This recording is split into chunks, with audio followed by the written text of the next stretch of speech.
Hello everyone, welcome back to CryptoCache. Thank you very much for joining me. I hope you're having an amazing day. Happy Monday here, if there is such a thing. We're going to take a look here at Bitcoin and help you understand best practice, big picture, what's going to happen next. Hopefully help you just make an informed decision. That's the whole point, right? And just so you know, I love teaching people how to trade. Hopefully you can learn something here today. I teach people how to become better traders with my trading academy, my trading community, and my signal group. So it's kind of all inclusive. Link in the description below, CryptoCache.tech. Check that out in your own time.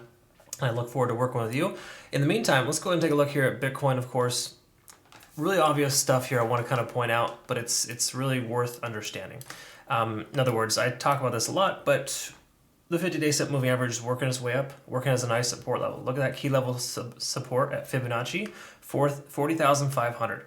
Right there at that nice little point, we got a nice little bounce off of that Fibonacci retracement level and also the 50-day SMA. Those are two strong factors that I believe are going to continue to hold the price action higher, at least above 40,500. Now we could lose that support, don't get me wrong, that's not like the only thing that holds the price action in place, but we do have a support level right around 40,200 and of course 40,000 as well, another Fibonacci retracement line. So ultimately we've got a lot of support in the 40 to 40,500 range, and that 50-day SMA is working very strong concurrent with that. So I'd love to see that, that's really good. You can also see 50 on the RSI has not been broken. Yes, it hasn't truly come close to it yet, but we don't need it to. If it does, just know that's going to be very much concurrent with 40,500. Right? Big surprise. So a lot of cool stuff going on there in that sense. The one day looks very nice for Bitcoin. We're also working ourselves slowly up in this channel. And of course, if you've seen my previous videos, you'll know that we've got 35,000 here, 37,000, 38,000, just slowly stepping up. It's not going very fast, but it is moving upwards, right? And that's a positive thing here. It is working itself also into somewhat of a wedge pattern, so we could see a breakout to the upside. There is potential for a breakout to the downside, but much lower. And the reason why is because we have a strong volume profile at this price point, and you can see so much more volume below, right around 38,000 / 39,000, at least in the last 4 or 5 months. And even if you were to scroll out much further, you can go ahead and see there's a lot of volume even still right at 38,000 if you consider last year's price action. Okay, so again, if you only look at the last 2 years as a rough estimate there, or a year and a half, however, you're looking right here at a nice solid foundational support. Once again, the likelihood of the price coming down below 35 is extremely low in my personal opinion, but initially coming below 38,000 I think is also very unlikely. So I would say a stop loss or trailing stop loss at just below 38,000 would be appropriate if you're going to consider taking a trade right now. All right, so just again, that's kind of where we're at there. We're looking pretty darn good in that sense, in my personal opinion. We're looking at what is this? This is the 4-hour time frame. We can see the moving averages are also working as support levels as well. The 50 is working its way up, and that should effectively allow the price action to bounce if it were to come down to, once again, 40,500. Furthermore, we've got a potential loss of RSI here on the 4-hour, which isn't super concerning, of course, but also wouldn't be great if it did. Again, ultimately, if we see the price come down to 40,500, it'll inevitably come down, but it could effectively bounce as well. All right, so again, some good stuff here overall, I would say more so than just concerning yourself with that one potential indicator, but we got to acknowledge the fact that it is true, or it is relevant, and it's something that could affect, work adversely here and essentially and hold the price action down, but I don't think it's going to hold it down for super long, right? So heaven forbid the price does stay under 50 on the RSI there for a little while and we trend closer to 40,000. I still feel like the support channel will hold.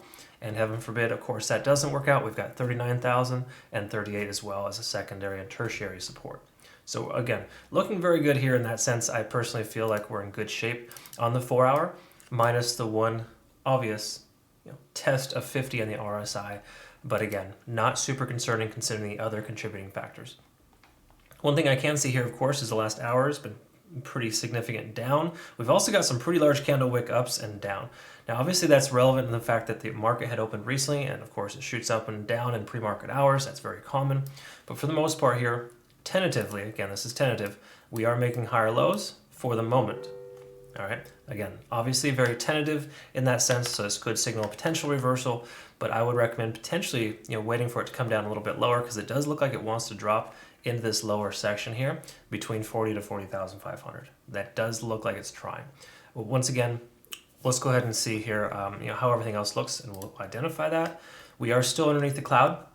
So generally speaking, you don't want to try to take entry when you're underneath the cloud, because yesterday when I made my video, I got the question, hey, when the Ichimoku cloud travels into, the price travels into the cloud, what happens? Well, it basically just means this is a no buy zone. So anything inside the cloud, you don't want to consider making an investment, because you want a true clean break above the cloud, when the price is above and staying above, in order to feel comfortable and confident in your decision. Okay.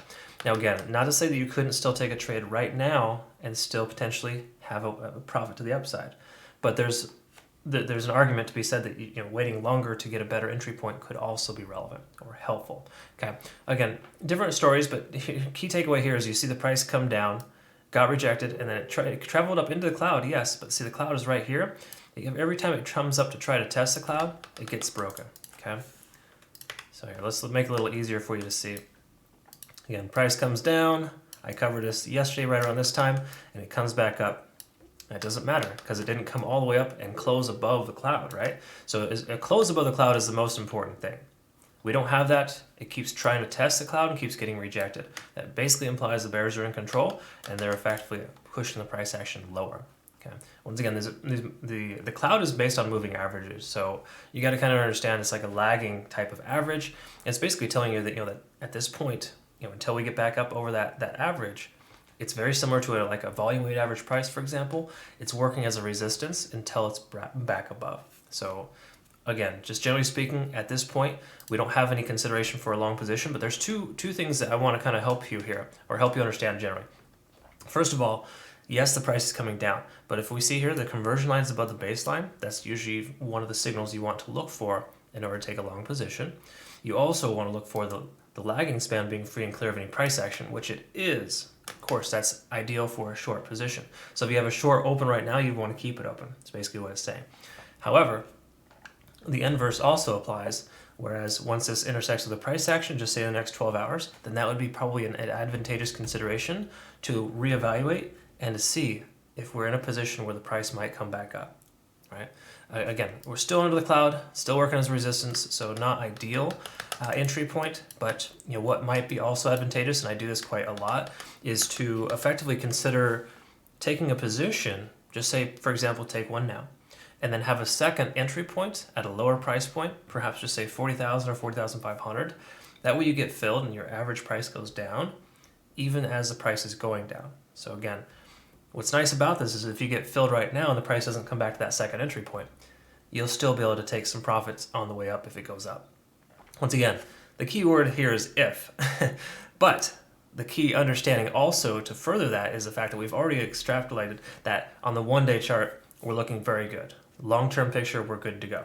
I personally feel like we're going to be fine, and 40,000 should be the immediate bottom.